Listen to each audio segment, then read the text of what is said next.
Sergeant Marcus Webb sat alone in the observation deck of Firebase Sentinel, staring out at the purple sky of Kepler 442b, with eyes that held nothing but contempt. The alien landscape stretched before him like a wound that refused to heal, reminding him every moment why he was here and what he had lost. 3 years ago, the veteran had come to Earth promising peace and cooperation. They spoke of unity between species, of shared knowledge and mutual prosperity. Marcus had believed them once. His wife Sarah had believed them too. She had been part of the diplomatic corps, one of the first humans to work directly with the aliens in their integration centers. She had smiled when she left that morning, excited about the cultural exchange program she was coordinating. The Vecran extremists had detonated the fusion charges at 1447 hours. 237 humans died instantly. Sarah's body was never recovered from the rubble. Now Marcus was part of the Colonial Defense Force, stationed on this godforsaken rock at the edge of human space. The irony was not lost on him that he spent his days protecting human colonies from the very species that had taken everything from him. Command said the Vecran government had condemned the attack, that it was a rogue faction, that most aliens wanted peace. Marcus did not care about the politics or the excuses. To him, an alien was an alien, and they could not be trusted. The firebase housed 47 soldiers, all volunteers for the frontier duty. Most were running from something. Some wanted adventure. A few, like Marcus, wanted to be as far from Earth as possible, where every street corner did not remind them of what they had lost. Here at least his hatred had purpose. His comlink buzzed. "Webb, you're needed in the command center," Lieutenant Chen's voice crackled through. Marcus pushed himself up from the bench, his joints protesting after 3 hours of sitting. He was 36 but felt 60. Grief and hatred had a way of aging a man. The command center was a cramped room filled with holographic displays and chattering equipment. Chen stood by the main tactical screen, her face drawn with concern. 3 other soldiers clustered around her, all wearing the same expression. "We have a situation," Chen said without preamble. Long-range sensors picked up a distress beacon about 40 kilometers northwest. "It's a Vecran signal." Marcus felt his jaw tighten. "So let them handle it." "Not our problem," Chen's eyes hardened. "It is our problem, Sergeant. The treaty requires us to render aid to any vessel in distress within our patrol zone. Besides, the signal indicates civilian casualties, possibly children." The word hung in the air like a challenge. Marcus wanted to refuse, to say that alien children were not his concern, that their lives meant nothing compared to the humans who had died. But he was still a soldier, still bound by orders and duty, even when every fiber of his being rebelled against it. "How many in the rescue team?" he asked, his voice flat. 4.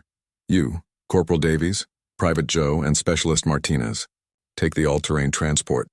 Weather's deteriorating, so you need to move fast." The journey across the alien terrain was brutal. The transport bounced over rocky ground while purple storm clouds gathered overhead. Davies drove with practiced efficiency, navigating between crystalline rock formations that jutted from the earth like broken teeth. Joe checked their weapons, though Marcus doubted they would need them. Martinez monitored the distress signal, guiding them toward the crash site. "Contact in 5 minutes," Martinez announced. "Signal's getting weaker," Marcus said nothing. He stared out the window at the alien landscape and tried not to think about Sarah, about the last conversation they had, about the future they had planned together. Tried and failed. The crash site came into view like a scar across the purple plains. A Vecran transport vessel lay broken and smoking, its hull twisted from impact. Debris was scattered across a 100-meter radius. Small fires burned despite the thin atmosphere, fed by leaking fuel cells.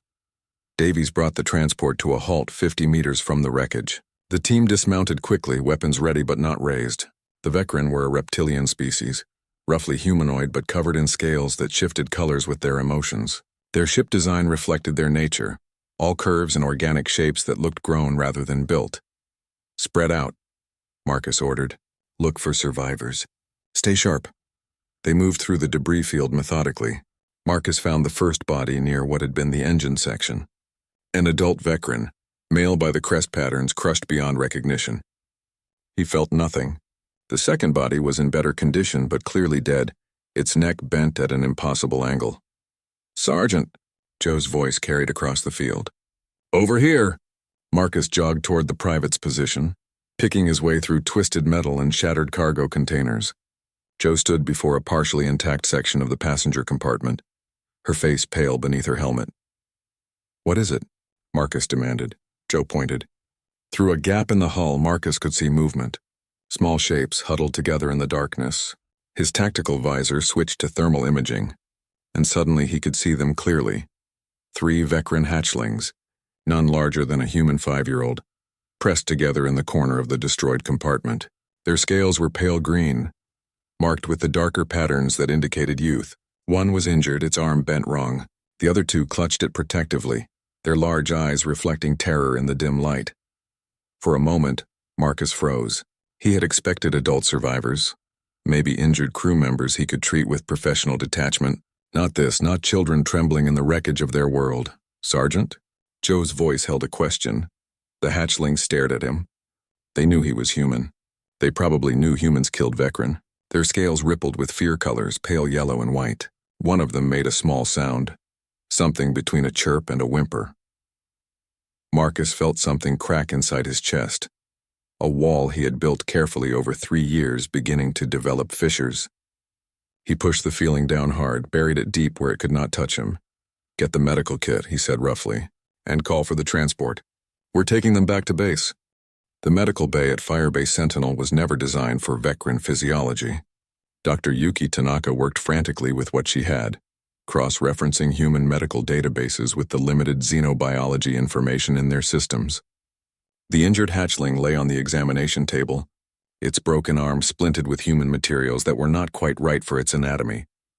Marcus watched from the doorway, arms crossed, trying to maintain the distance he needed. The other 2 hatchlings huddled in the corner of the room, refusing to leave their injured sibling. They had not made a sound since being brought aboard the transport, but their scales continued to flash those pale fear colors. "The arm will heal," Tanaka said, not looking up from her work. "But they're all dehydrated and malnourished. This wasn't just a crash, Marcus. They've been struggling for a while." "How long until we can transfer them to Vecran authorities?" Marcus asked. "At least 3 days. The supply ship won't be here before then, and we don't have the fuel to make a special trip to the nearest Vecran outpost." Tanaka finally looked at him, her expression unreadable. "You're going to have to deal with them being here." Marcus felt his jaw tighten. 3 days. 3 days with these creatures in his base, constant reminders of what he had lost. He wanted to rage, to demand that Chen find another solution, but he knew there was none. They were stuck here together. "They need water," Tanaka continued, "and food. I've read that young Vecran can process some human foods, but we'll need to be careful. Someone will have to watch them." "That's not my job," Marcus said flatly. "Actually, Sergeant, it is." Lieutenant Chen stepped into the medical bay, her face set in that expression that meant she was about to give orders Marcus would not like. "You found them. You brought them in. They're your responsibility until we can hand them off." "Lieutenant, I'm not a babysitter for alien children. No, you're a soldier who follows orders." Chen's voice was steel.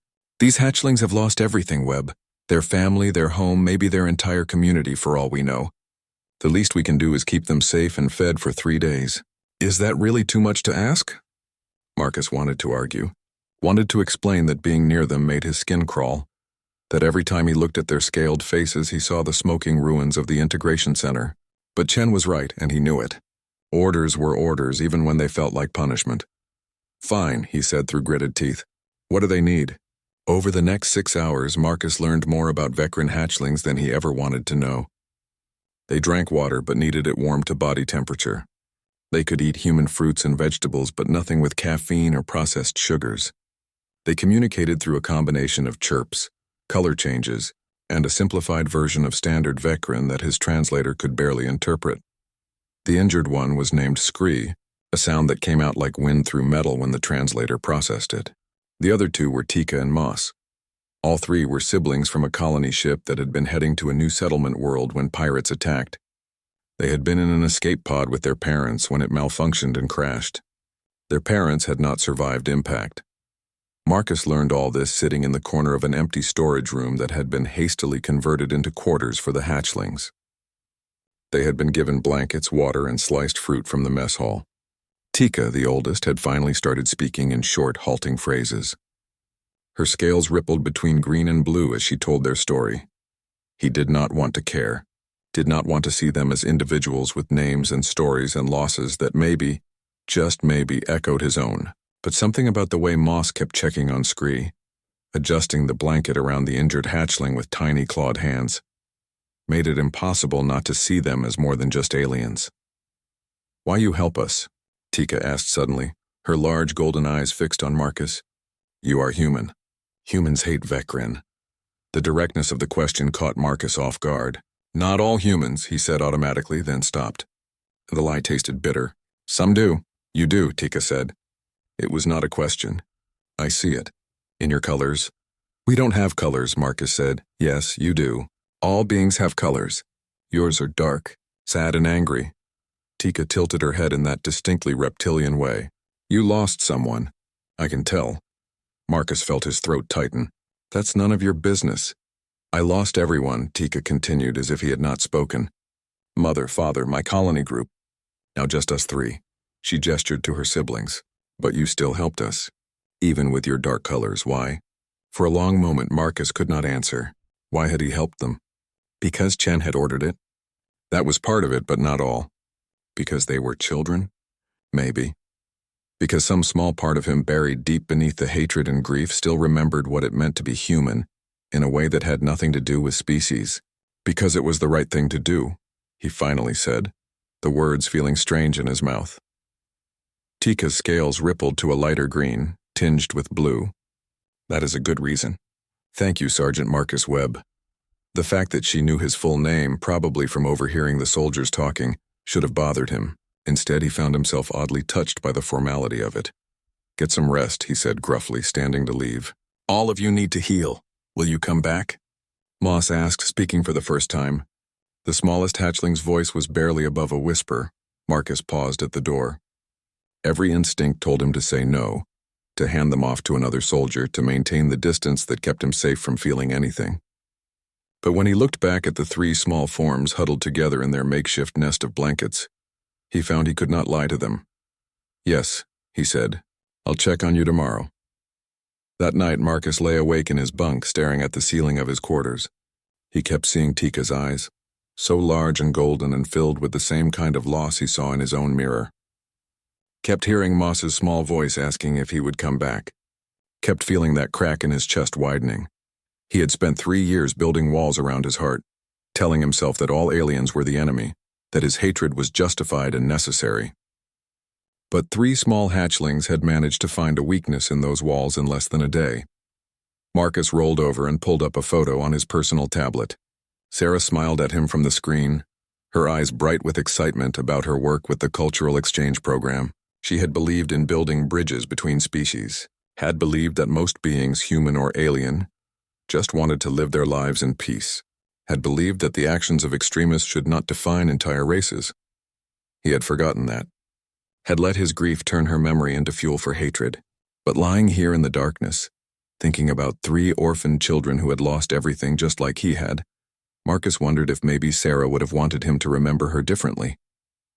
To honor what she had believed in rather than letting her death justify what she would have opposed.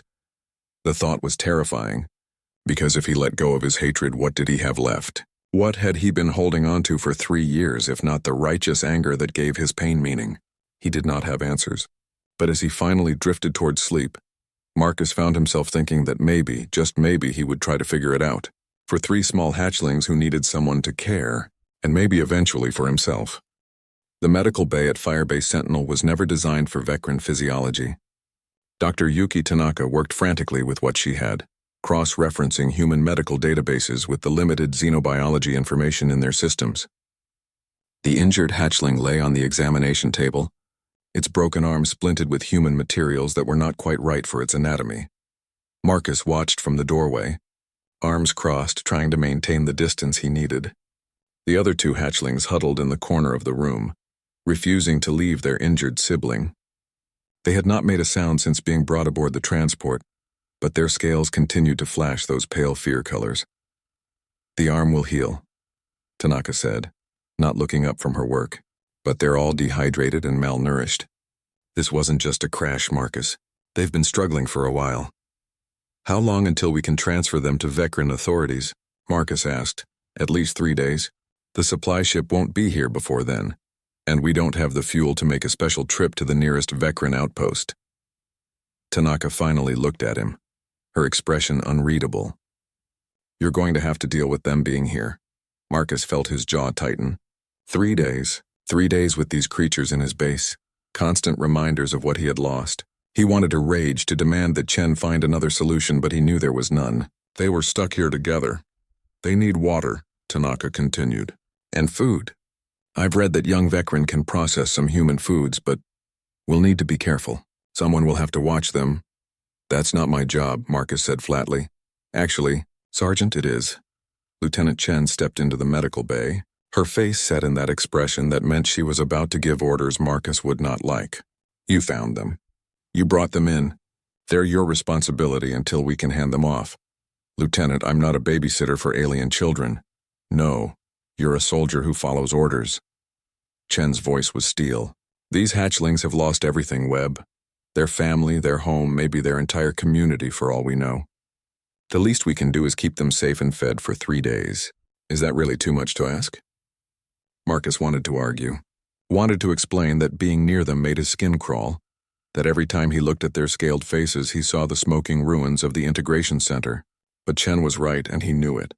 Orders were orders, even when they felt like punishment. Fine, he said through gritted teeth. What do they need? Over the next 6 hours, Marcus learned more about Vecran hatchlings than he ever wanted to know.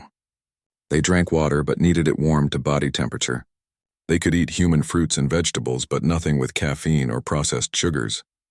They communicated through a combination of chirps, color changes, and a simplified version of standard Vecran that his translator could barely interpret. The injured one was named Scree, a sound that came out like wind through metal when the translator processed it. The other two were Tika and Moss. All three were siblings from a colony ship that had been heading to a new settlement world when pirates attacked. They had been in an escape pod with their parents when it malfunctioned and crashed. Their parents had not survived impact. Marcus learned all this sitting in the corner of an empty storage room that had been hastily converted into quarters for the hatchlings. They had been given blankets, water, and sliced fruit from the mess hall. Tika, the oldest, had finally started speaking in short, halting phrases. Her scales rippled between green and blue as she told their story.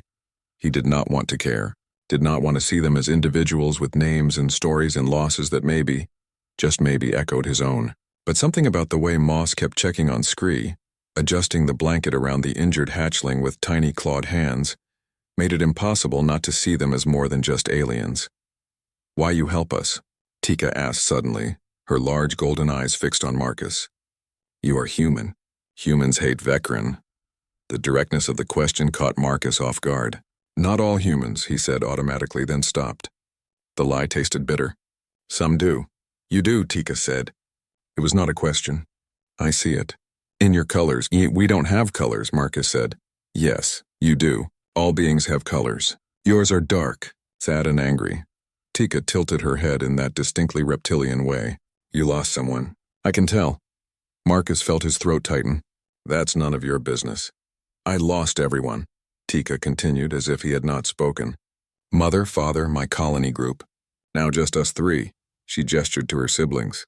But you still helped us. Even with your dark colors, why? For a long moment Marcus could not answer. Why had he helped them? Because Chen had ordered it? That was part of it, but not all. Because they were children? Maybe. Because some small part of him, buried deep beneath the hatred and grief, still remembered what it meant to be human in a way that had nothing to do with species. Because it was the right thing to do, he finally said, the words feeling strange in his mouth. Tika's scales rippled to a lighter green, tinged with blue. That is a good reason. Thank you, Sergeant Marcus Webb. The fact that she knew his full name, probably from overhearing the soldiers talking, should have bothered him. Instead, he found himself oddly touched by the formality of it. Get some rest, he said gruffly, standing to leave. All of you need to heal. Will you come back? Moss asked, speaking for the first time. The smallest hatchling's voice was barely above a whisper. Marcus paused at the door. Every instinct told him to say no, to hand them off to another soldier, to maintain the distance that kept him safe from feeling anything. But when he looked back at the three small forms huddled together in their makeshift nest of blankets, he found he could not lie to them. "Yes," he said, "I'll check on you tomorrow." That night, Marcus lay awake in his bunk staring at the ceiling of his quarters. He kept seeing Tika's eyes, so large and golden, and filled with the same kind of loss he saw in his own mirror. Kept hearing Moss's small voice asking if he would come back. Kept feeling that crack in his chest widening. He had spent 3 years building walls around his heart, telling himself that all aliens were the enemy, that his hatred was justified and necessary. But 3 small hatchlings had managed to find a weakness in those walls in less than a day. Marcus rolled over and pulled up a photo on his personal tablet. Sarah smiled at him from the screen, her eyes bright with excitement about her work with the cultural exchange program. She had believed in building bridges between species, had believed that most beings, human or alien, just wanted to live their lives in peace, had believed that the actions of extremists should not define entire races. He had forgotten that. Had let his grief turn her memory into fuel for hatred. But lying here in the darkness, thinking about 3 orphaned children who had lost everything just like he had, Marcus wondered if maybe Sarah would have wanted him to remember her differently, to honor what she had believed in, rather than letting her death justify what she would have opposed. Morning came too early at Firebase Sentinel. The artificial lighting cycled to simulate dawn, though the purple sky outside never truly matched Earth's sunrise. Marcus found himself heading to the storage room before breakfast, carrying a tray of warmed fruit and water. He told himself it was just duty, just following orders, but the truth was he had been thinking about the hatchling since he woke. When he entered the room, he found all 3 awake. Scree was sitting up now, though the injured arm remained immobile in its splint. Tika and Moss had arranged the blankets into a more elaborate nest, something that looked vaguely circular with raised edges. They froze when they saw him, scales flickering with uncertainty. "Brought breakfast," Marcus said, setting the tray down. "Dr. Tanaka says you need to eat regularly to help with the healing." Tika approached first, her movements cautious but curious. She picked up a slice of apple with her small clawed hand, sniffed it, then took a careful bite. Her scales rippled to a pleased orange color, and she chirped something to her siblings. Within moments, all 3 were eating, making small, satisfied sounds. Marcus found himself almost smiling. Almost. He caught the expression and forced it down. "How's the arm?" he asked Scree. The injured hatchling looked up at him with those enormous golden eyes. "Hurts," Scree said simply, "but better than yesterday. Thank you for helping." There was no manipulation in the statement, no attempt to play on his emotions. Just simple gratitude from a child who was in pain. Marcus felt that crack in his chest widen a bit more. "Corporal Davies will be checking on you later," Marcus said, needing to maintain some professional distance. "She's better with kids than I am." "But you came first," Moss observed, tilting his small head. "Even though your colors say you do not want to be here." "I follow orders," Marcus said stiffly. "No," Tika said, her voice gentle but certain. "You care. Even though it frightens you." The perception was uncomfortable. Marcus had spent 3 years becoming unreadable, building a reputation as the thought was terrifying. Because if he let go of his hatred, what did he have left? What had he been holding on to for 3 years, if not the righteous anger that gave his pain meaning? He did not have answers. But as he finally drifted towards sleep, Marcus found himself thinking that maybe, just maybe, he would try to figure it out. For 3 small hatchlings who needed someone to care, and maybe eventually for himself. The first wave hit hard and fast. Energy bolts screamed across the firebase's outer perimeter, slamming into defensive shields that flickered with each impact. Marcus monitored the tactical display from his position, watching as red hostile markers probed for weaknesses in their defenses. The pirates were professionals, not the disorganized raiders he had hoped for. North Sector taking heavy fire. Rodriguez's voice crackled through the comm system. "Shields holding at 60%. Marcus switched channels. "Davies, status on the package?" "Secure and quiet," Davies replied from the storage room. "They're scared but holding it together." "Good." Marcus had seen veteran soldiers crack under less pressure. The fact that 3 orphaned children were managing to stay calm spoke to either incredible courage or traumatic shock. Probably both. An explosion rocked the base. The lights flickered before emergency power kicked in. Marcus's HUD showed shield integrity dropping across all sectors. The pirates were not trying to negotiate or demand surrender. They wanted in, and they wanted it fast. "Lieutenant Chen," Marcus said into his comm, "they're going to breach. We need to move the hatchlings to a more secure location." "Negative," Chen responded. "Storage room is the most defensible interior position. If they get that far, we've already lost. Your job is to make sure they don't get that far." Marcus gritted his teeth but acknowledged the order. Chen was right. The storage room was deep inside the base, surrounded by corridors that created natural choke points. Moving the hatchlings now would expose them to greater risk. Still, standing here while children cowered in fear went against every protective instinct he had developed over 3 years of trying not to feel anything. "Private Joe," Marcus called, "I need you at my position. We're setting up secondary defenses." Joe arrived within minutes, dragging portable barrier generators. Together, they established a hardpoint in the corridor leading to the storage room. If the pirates breached the outer defenses, they would have to come through this bottleneck. Marcus intended to make them pay dearly for every meter. Another impact shook the base. This one was close, somewhere in the eastern wing. Marcus checked his tactical display and saw what he had been dreading. The outer shields in that sector had failed. The pirates were coming in. "All personnel, we have hostile breach in East Wing." Chen's voice rang out. "Engage and contain. Do not let them reach the central hub." Gunfire erupted through the corridors. Marcus heard shouting, the distinct crack of human rifles mixing with the hum of alien energy weapons.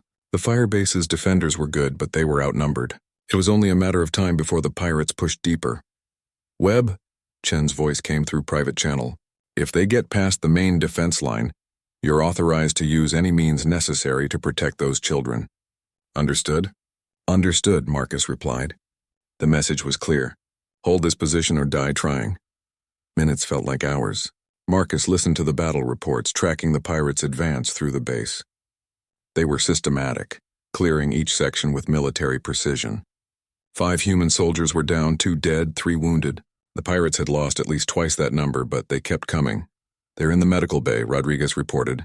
"Dr. Tanaka is evacuated, but they've got access to the central corridor now." That was less than 50 meters from Marcus's position. He checked his weapon charge, verified Joe was ready, and steeled himself for what was coming. The first pirate rounded the corner at full sprint. Marcus dropped him with a precise burst to the center mass. The second was more cautious, using a portable shield. Marcus waited, let him get closer, then fired low. The bolt caught the pirate's leg and he went down. Joe finished him with a headshot. 3 more came, this time with covering fire. Energy bolts tore chunks from the corridor walls. Marcus and Joe ducked behind their barriers, returning fire when they could. 1 pirate fell, but 2 reached the intersection and took cover in a side passage. "Grenade," Joe warned. Spotting the telltale glow of a plasma charge, Marcus grabbed her and they dove away from their position. The explosion was deafening in the enclosed space, the blast wave slamming them against the far wall. Marcus's armor absorbed most of the impact, but his ears rang and his vision swam. He forced himself up, knowing that staying down meant death. The pirates advanced through the smoke, 4 of them now. Marcus fired on instinct, his training taking over when conscious thought was impossible. 2 went down. Chu took out a 3rd. The 4th got close, too close, and Marcus found himself in hand-to-hand combat with a veteran pirate twice his size. They grappled, the pirate's scaled hands incredibly strong. Marcus felt ribs crack as the alien squeezed. He managed to get his combat knife free and drove it upward under the pirate's jaw. The grip loosened. Marcus shoved the body away and collapsed against the wall, gasping for breath. "You good?" Joe asked, her own armor scorched and dented. "Been better," Marcus wheezed. "Check the corridor, more were coming." He could hear them advancing, cautious now that they knew this route was defended. Marcus's tactical display showed the grim picture. The outer defenses had completely fallen. Most of the base was in pirate hands. Only a handful of defenders remained, clustered around critical positions. His comm crackled. "Webb, this is Chen. We're falling back to the command center. Can't hold the outer sections any longer." "What about my position?" Marcus asked, though he already knew the answer. "Hold as long as you can. We'll try to draw them away from your sector," which meant he and Joe were on their own. The pirates would eventually realize that the storage room was the only section still heavily defended, and they would figure out why. When they did, everything they had would come down this corridor. "Private," Marcus said. "Get to the storage room. Reinforce Davies. Sir, you need backup here. That's an order, Zoe. If they get past me, you and Davies are the last line. Now move. Joe hesitated for just a moment, then saluted and ran. Marcus watched her go, then turned back to the corridor. He was alone now. One man between ruthless pirates and 3 terrified children. The odds were impossible. He was probably going to die here. Strangely, Marcus found he was okay with that. After 3 years of barely living, of going through the motions while hatred ate him alive, he had finally found something worth dying for. Not revenge, not anger, but the simple act of protecting innocents who needed him. Sarah would have been proud. The pirates came in force this time. 8 of them, advancing with coordinated fire and movement. Marcus fought like a man possessed, using every trick he had learned in 15 years of combat. He made them pay for every meter, every second. 2 fell to his rifle. A 3rd to a carefully placed shot that detonated their ammunition pack. A 4th to Marcus's last grenade thrown with desperate accuracy. But there were too many. His armor was failing, warning lights flashing across his HUD. He was out of grenades, low on ammunition, and bleeding from at least 3 wounds he could not remember receiving. The pirates kept coming and Marcus kept fighting because what else could he do? A bolt hit his shoulder, spinning him around. Another caught his leg and suddenly he was on his knees. Through the pain and the smoke, Marcus saw a massive Vecran pirate step over his fallen comrades. This one was different, larger and more heavily armored. The leader, probably. The pirate leveled his weapon at Marcus's head. "Where are the hatchlings?" he demanded in heavily accented standard. Marcus spat blood and managed to smile. "Go to hell." The pirate's scaled fist crashed into Marcus's face and the world went dark. He woke to find himself dragged into the storage room. His vision was blurry, his whole body screaming in pain, but he could make out shapes. Davies was down, unconscious or dead. Joe slumped against the wall, clearly wounded. And in the center of the room, the 3 hatchlings huddled together, surrounded by 5 armed pirates. The leader stood over them, weapon raised. "You caused us considerable trouble, little ones. Should have died with your parents." "No," Marcus croaked. He tried to move, but his body would not respond. "Please," the leader glanced at him. "Ah, the human hero awakens. You fought well, soldier. Die knowing you delayed the inevitable by mere minutes." Marcus's vision was fading. He had failed. After everything, after finally finding something worth protecting, he had failed. The hatchlings were going to die, and it was his fault for not being strong enough, fast enough, good enough. "I'm sorry," he whispered, looking at Tika's terrified golden eyes. "I'm so sorry." Then the ceiling exploded. The sound was like thunder in an enclosed space. Debris rained down as armored figures dropped through the breach in the ceiling, weapons already firing. The pirate leader barely had time to turn before precision shots took down his entire squad. Within seconds, the storage room was filled with new arrivals wearing combat armor Marcus did not recognize. Through his fading consciousness, Marcus saw one figure move directly to the hatchlings. Scanning them quickly while others secured the room, the armor was sleek, clearly advanced technology with markings he could not quite focus on. 3 juveniles, 1 injured, all alive, a voice reported. The translator made it sound female, calm and professional despite the chaos. "Human defenders are down but stable. Get medical in here now." Marcus tried to speak to ask who they were, but his body finally gave out. The last thing he saw before darkness claimed him was Tika's small-scaled hand reaching toward him, her colors shifting to something that looked almost like hope. When Marcus woke again, he was in a bed that was definitely not in Firebase Sentinel's medical bay. The ceiling was wrong. The lighting was softer and the air smelled different. Clean and sterile, but with an undertone he could not identify. He tried to sit up and immediately regretted it as pain lanced through his entire body. "Easy there, Sergeant," a voice said. A human voice. Marcus turned his head carefully and saw a woman in medical uniform approaching. "You've been unconscious for 2 days. Your body needed time to heal." "Where am I?" Marcus managed to croak. "Joint Species Medical Facility, Kepler Station. You and your team were evacuated from Firebase Sentinel after the Vecran Defense Force arrived." The doctor checked his vitals with practiced efficiency. "You're lucky to be alive. 3 broken ribs, compound fracture in your left leg, severe blood loss, and a concussion that should have killed you. But you're stable now." Marcus's mind struggled to process the information. "The hatchlings?" The doctor smiled. "Safe. Actually, they've been here every day asking about you. The station commander finally had to limit their visits because they were interfering with medical procedures." They're okay? Marcus felt relief wash over him so intensely it was almost painful. All three of them? All three. Scree's arm is healing well. Tika and Moss are healthy, just traumatized, which is understandable given what they went through. The doctor paused. They told us what you did. How you held off the pirates alone to protect them. That was incredibly brave, Sergeant. Marcus did not feel brave. He felt like he had failed. Like he should have been faster, stronger, better. What happened at the base, my team? Lieutenant Chen is fine. Most of your team survived. You lost 3 good soldiers and several others are recovering from serious injuries. But the base held until the Veteran Defense Force arrived. They had been tracking the pirate ship for weeks. When they saw the attack on the fire base, they moved in. The doctor's expression softened. You bought enough time, Sergeant. Those children are alive because of you. Over the next few days, Marcus slowly pieced together what had happened. The pirate attack had been part of a larger operation targeting refugee ships from war-torn colonies. The Veteran Defense Force had been hunting them for months, following a trail of destroyed vessels and murdered witnesses. The attack on Firebase Sentinel had been their mistake, giving away their position. The Defense Force had eliminated the pirate ship and rescued the base defenders. The pirates who had breached the storage room were either dead or in custody. The leader Marcus had faced was being held for trial on 15 counts of mass murder. On his 4th day in recovery, Marcus finally had visitors. Lieutenant Chen came first, looking tired but relieved to see him awake. You gave us quite a scare, Webb, she said. Thought we'd lost you for sure. Hard to kill, Marcus said, attempting a smile that probably looked more like a grimace. Apparently. Chen sat in the chair beside his bed. I wanted to thank you. For what you did. For reminding us all what we're supposed to stand for. Just did my job, Lieutenant. No, Chen said firmly. You did a lot more than that. You put aside personal feelings and protected those children, when it would have been easier to walk away. It takes real courage, she paused.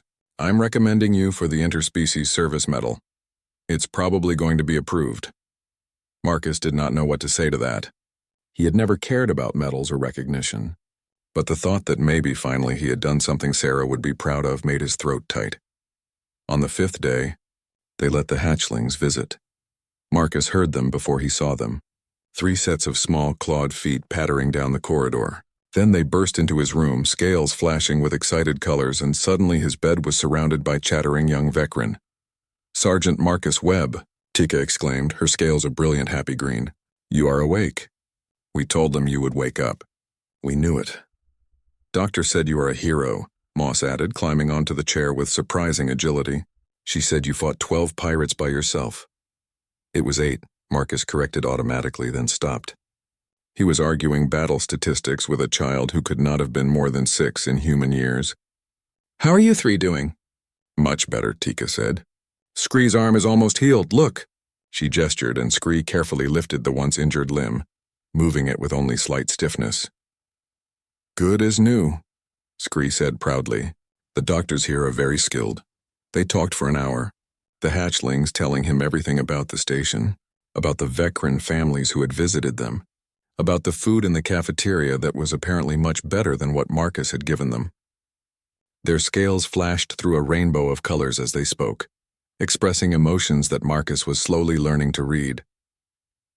When the doctor finally shooed them out so Marcus could rest, Tika lingered at the door. Sergeant Marcus Webb, she said formally. Will you visit us? When you are healed? We are going to stay on this station for a while, until they find us a new home. Marcus looked at the small alien child who had somehow cracked through 3 years of carefully built walls, who had reminded him what it meant to be human in the best sense of the word, who had, without meaning to, given him a reason to start healing from wounds that had nothing to do with pirate attacks. Yeah, he said softly. I'll visit. That's a promise. Tika's scales rippled with pleased orange and happy green. She pressed her small forehead against his hand in that gesture of trust, then scampered after her siblings. Marcus lay back in his bed, staring at the ceiling, and for the first time in 3 years let himself really think about Sarah. Not the horror of how she died, but the beauty of how she lived. Her belief in building bridges, her conviction that most beings, regardless of species, just wanted peace and safety, her absolute certainty that humanity's strength came not from hatred, but from the choice to be better. He had spent so long honoring her death with anger. Maybe it was time to honor her life with healing. The next week passed in a blur of physical therapy and medical procedures. Marcus pushed himself hard, driven by a need to recover to get back to some kind of normal. He received visits from his team, from military command, even from a veteran official who thanked him formally for protecting their citizens. But the visits he looked forward to most were from 3 small hatchlings who had somehow become incredibly important to him. They came every day, bringing stories and laughter and a reminder that life could be more than just surviving grief. Moss showed him drawings of the firebase battle, surprisingly accurate for such a young artist. Scree taught him veteran hand gestures patient with Marcus's clumsy attempts. Tika talked about everything and nothing, her voice filling the quiet spaces where his thoughts used to spiral into darkness. 2 weeks after waking up, Marcus was finally cleared to leave medical. He could walk with a cane. His ribs were healed enough for careful movement, and the doctors declared him fit for light duty.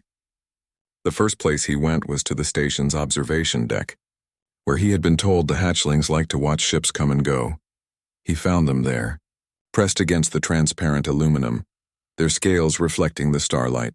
They turned when he approached, and Tika's immediate happy color change made something warm bloom in Marcus's chest. "You came," she said, as if there had been any doubt. "Promised, didn't I?" Marcus stood beside them, looking out at the stars.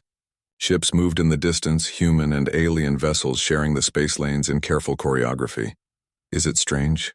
Moss asked suddenly. "Being friends with Vecren?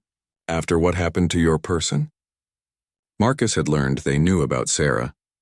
Somehow, probably from overhearing medical staff, they had pieced together his story. He had expected it to hurt having them know. Instead, it felt oddly freeing. A little, he admitted, but not bad strange. Just different. He looked down at the 3 small faces watching him with those enormous golden eyes.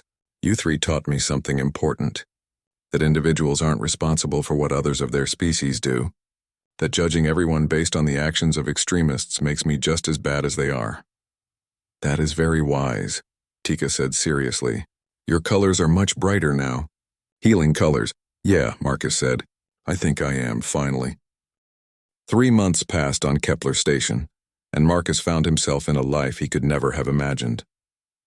The military had granted him extended medical leave, which he spent in a strange new routine that involved physical therapy sessions, counseling appointments, and daily visits with 3 young veterans who had somehow become the center of his world. The hatchlings were thriving. Scree's arm had healed completely, leaving only a slight discoloration in the scales that the doctors said would fade with time. Moss had started attending the station's youth education center, where his artistic talents were being nurtured. Tika had appointed herself the leader of their small group, organizing their days with surprising efficiency for someone so young. But despite their resilience, the question of their future loomed large. The Vecren government was searching for surviving family members, but the colony they had been traveling to had been one of many destroyed in the recent conflicts. With each passing week, it became more likely that Tika, Scree, and Moss were truly alone in the universe. Marcus sat in the station's social services office, listening to a Vecren caseworker explain the situation. The translator gave her voice a soft, sad quality. "We have exhausted all avenues," she said. "No living relatives have been found. The hatchlings will need to be placed in a group care facility until adoptive families can be located." "How long does that usually take?" Marcus asked. The caseworker's scale shifted to an uncomfortable blue. "For sibling groups, especially ones with trauma history, it can be years. Most families prefer younger single hatchlings who are easier to integrate. Years." Marcus thought about Tika. Scree and Moss spending years in an institutional setting, separated from everything familiar, waiting for families who might never come. The image made his chest ache. "What about human adoption?" he heard himself ask. The caseworker's scales flickered with surprise. "It's theoretically possible. There are provisions in interspecies law for cross-species guardianship, but it's extremely rare. The cultural differences, the specialized care requirements, the legal complications. It's a significant undertaking." Marcus nodded slowly, his mind already turning over the possibility. He had not planned this, had not even considered it until the words left his mouth, but now that the idea existed, he could not seem to let it go. Over the next week, Marcus researched everything he could about interspecies adoption. The legal requirements were extensive. He would need to complete xenobiology training, pass psychological evaluations, prove financial stability, and undergo months of supervised visitation. The Vecran government would need to approve him, as would his own military command.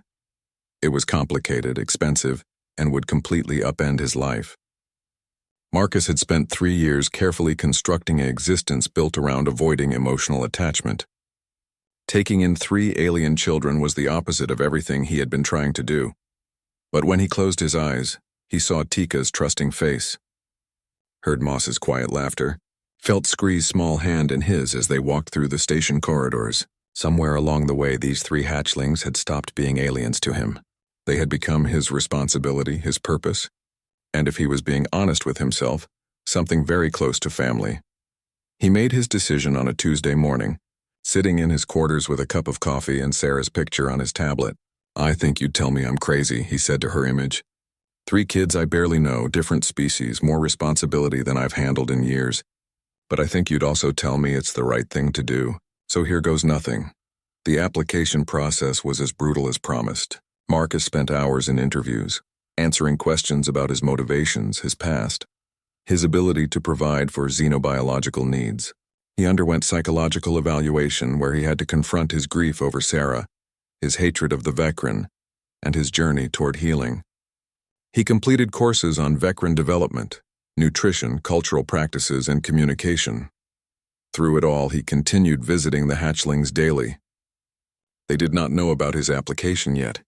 Marcus had decided to wait until he knew if it would be approved before raising their hopes, but they seemed to sense something was different.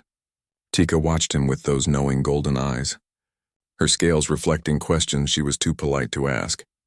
4 months into the process, Marcus received word that his application had advanced to the final stage. He would need to undergo a trial placement period where the hatchlings would stay with him under supervision. If it went well, full guardianship would be granted, he told them on a quiet evening in their temporary quarters. The 3 hatchlings sat together on their customary nest of blankets while Marcus perched awkwardly on a human-sized chair that was too large for the room. "I need to talk to you." 3 about something important, Marcus began, suddenly nervous in a way combat had never made him. "The caseworkers are looking for families for you, but I wanted to ask if maybe you'd consider a different option." Tika tilted her head. "What option?" "Me," Marcus said simply.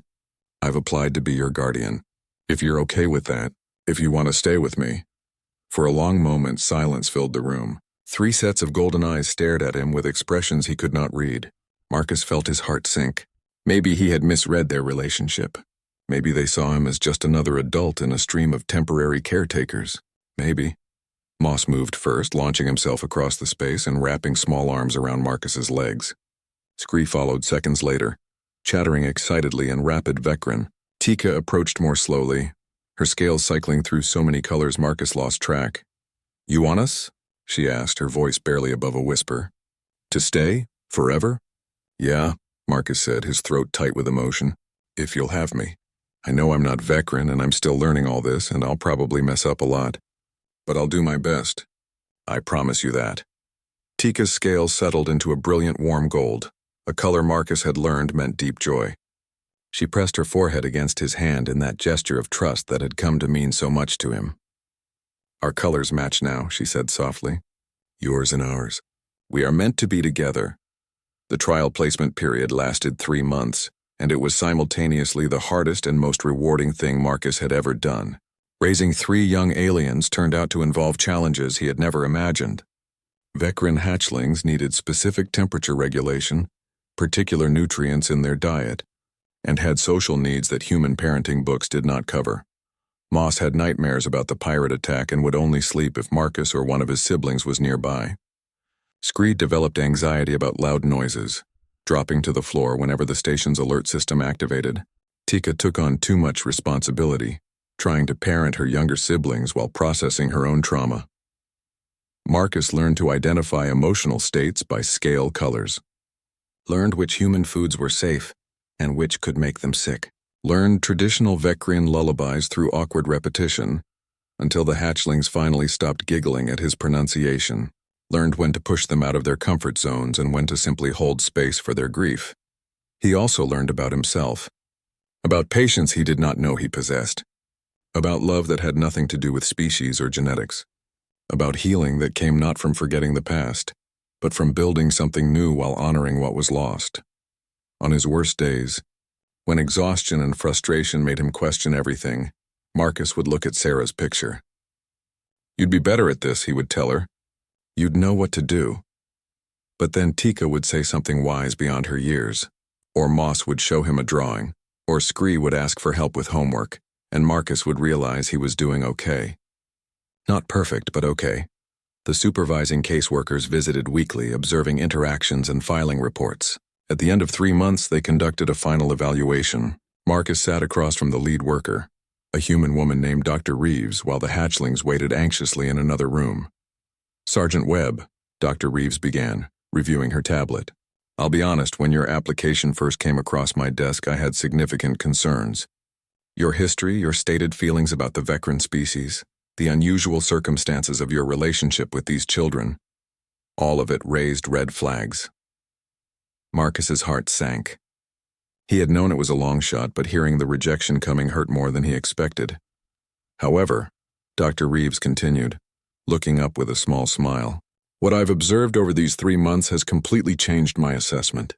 You've demonstrated remarkable adaptation, genuine care, and a commitment to these children's well-being that goes far beyond obligation.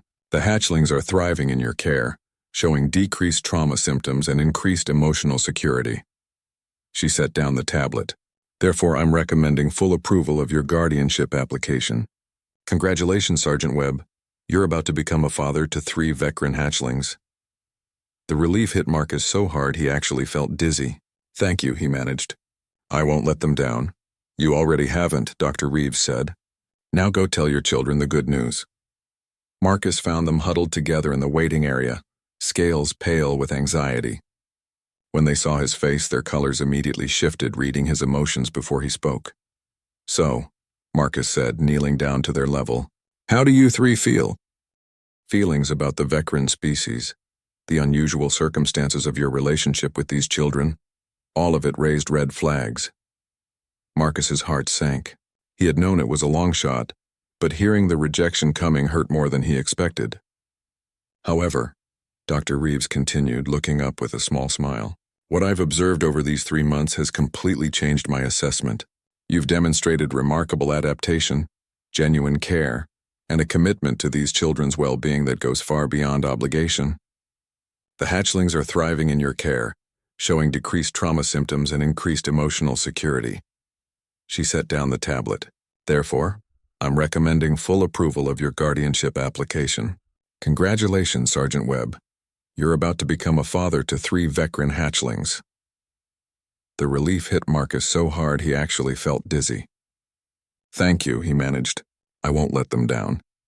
"You already haven't," Dr. Reeves said. "Now go tell your children the good news." Marcus found them huddled together in the waiting area, scales pale with anxiety. When they saw his face, their colors immediately shifted, reading his emotions before he spoke. "So," Marcus said, kneeling down to their level, "how do you 3 feel about making this permanent?" The explosion of joy that followed involved more hugging, chirping, and happy color changes than Marcus thought possible. Moss cried, which involved a strange keening sound Marcus had never heard before. Scree talked so fast the translator gave up. Tika simply held on to Marcus with surprising strength, her scales radiating that warm gold color that meant family. 2 years later, Marcus stood in the kitchen of their home on New Seattle, a human colony world chosen for its diverse population and excellent interspecies schools. He was attempting to make breakfast while Moss demanded help with an art project, and Scree practiced the human piano Marcus had bought him. The house was chaos, beautiful and exhausting chaos, and Marcus would not trade it for anything. "Tika," he called up the stairs. "You're going to be late for school again." "Coming!" Her voice floated down, followed by the sound of small clawed feet on the steps. She appeared moments later, her scales shimmering with the blue-green pattern she had recently started wearing to school. At 9 years old in human terms, she was growing into a confident, intelligent young person who had already decided she wanted to be a diplomat someday. "Why does school have to start so early?" she complained. grabbing a heated fruit bowl from the counter. Vecran sleep cycles are different than human ones, which is why you need to go to bed when I tell you instead of reading until midnight, Marcus replied, ruffling the soft scales on her head. She pretended to be annoyed, but her colors showed affection. This was his life now. Making breakfast, reminding children to brush their teeth, helping with homework in 3 different subjects including xenobiology that he barely understood. He had retired from active military service, taking a position training Colonial Defense Force recruits in interspecies relations. His experiences at Firebase Sentinel and his journey from hatred to understanding had made him an unlikely expert on cultural sensitivity. The irony of Marcus Webb teaching tolerance was not lost on anyone, least of all him. "Dad," Scree called from the living room. "Can you listen to my new song?" "I've been practicing all week, Dad." The word still sent a warm feeling through Marcus's chest even after 2 years of hearing it. The Hatchlings had started calling him that about 6 months into the adoption, and he had not corrected them. He was their father in every way that mattered. After breakfast, Marcus drove them to school in their transport vehicle. The local school had a good mix of human and alien students, with teachers trained in interspecies education. Watching his children interact with their classmates, both human and Vecran, Marcus thought about how far they had all come. Moss had friends now, human and alien kids who appreciated his artwork. Scree had joined the school's music program and discovered a natural talent that delighted his teachers. Tika was top of her class and had already started a student organization promoting interspecies cooperation. They were thriving, healing, building lives that honored their lost parents while creating something new with Marcus. After dropping them off, Marcus drove to the Colonial Defense Force Training Center. His first session today was with a group of new recruits, fresh-faced soldiers who had joined up for various reasons. He could see himself in some of them, particularly the ones who carried that edge of anger, that hardness that came from personal loss. "Today we're going to talk about something that might be uncomfortable," Marcus began, standing before the assembled recruits. "Prejudice. Specifically, how our personal experiences can create biases that interfere with our mission." He pulled up an image on the display behind him. "Firebase Sentinel before the attack. 2 years ago I was stationed here. I hated aliens. All of them. Didn't matter which species, didn't matter their individual actions. I had my reasons, or what I thought were good reasons." Marcus showed the next image. 3 small Vecran hatchlings looking scared and lost. Several recruits shifted uncomfortably. "These 3 children changed my perspective. Not because they tried to, not because they preached tolerance, but because they needed help and I was there to give it. They reminded me of something I had forgotten. That individuals aren't defined by their species any more than I want to be defined by the worst actions any human has ever taken." He clicked to the next image. Himself with Tika, Scree, and Moss, taken last week at Moss's art show. All 4 of them smiling. A family by any definition. These are my kids now. I adopted them. And I'm not telling you this to brag or to say I'm some kind of hero. I'm telling you because the soldier I was 2 years ago would have seen them as the enemy, would have done his duty because orders demanded it, but would have felt nothing. That soldier would have missed out on the best thing that ever happened to him. Marcus paused, making eye contact with several recruits. "You're going to encounter aliens in your service. Some will be allies. Some will be enemies. Some will just be civilians trying to survive in a complicated universe. Your job is to make tactical decisions based on facts and orders, not on prejudice. Because the moment you start seeing species instead of individuals, you've already lost the thing that makes us human. Our ability to choose compassion over hatred." The session continued for another hour, with recruits asking questions and sharing their own experiences. Some were resistant to his message. Others seemed genuinely moved. Marcus knew he was not going to change everyone's mind in one class, but if he could reach even a few, could help them avoid the years of hatred and pain he had endured, it was worth it. That evening, Marcus helped Moss with art homework, while Tika read on the couch and Scree practiced piano. The domestic scene was so far removed from his old life that sometimes he still had moments of disbelief. This was real. "This was his family, Dad," Moss said, looking up from his drawing. "Do you ever miss your old life? Before us?" The question caught Marcus off guard. He thought about it carefully before answering. "Sometimes I miss the simplicity," he admitted. Life was easier when I didn't care about anything. But easier isn't better. I was just existing before, going through motions. Now I'm actually living. Because of us? Moss asked. Because you three reminded me how, Marcus said. You gave me a reason to heal instead of just survive. Tika looked up from her book. Do you think your mate would have liked us, Sarah? Marcus felt the familiar ache that always came with thinking about Sarah. But it was gentler now, tinged with warmth instead of just pain. Yeah, he said softly. She would have loved you. All three of you. She believed in building bridges between species. You three helped me understand what she saw, why she believed what she did. We miss our parents too, Tika said quietly. But we are glad we found you. You are a good father, even if you are a strange human who cannot read scale colors properly. Marcus laughed. Hey, I'm getting better at the color thing. You thought Scree was excited yesterday when he was actually nervous, Moss pointed out. That is why he kept asking if you were sure about the piano recital. Okay, so I still need practice, Marcus conceded. But I'm trying. We know, Tika said, her scales shifting to that warm gold that meant family. That is what matters. Later that night, after the children were asleep, Marcus sat in his home office looking at two pictures on his desk. One was Sarah, smiling in her diplomatic corps uniform, eyes bright with hope for a better future. The other was taken last month, showing Marcus with his arms around three young veteran, all of them laughing at something Moss had said. Two different families. Two different versions of himself. The man he had been with Sarah, full of optimism and belief in humanity's better nature. And the man he was now, scarred and rebuilt, carrying grief but also new love, new purpose. I'm doing okay, he said to Sarah's picture. It's not the life we planned, but it's good. Really good. I hope wherever you are you can see that I finally got it. What you tried to tell me about looking past species to individuals, about choosing to build instead of destroy. His comlink buzzed. A message from Lieutenant Chen, now promoted to captain and overseeing colonial defense operations in this sector. Webb, we have a situation.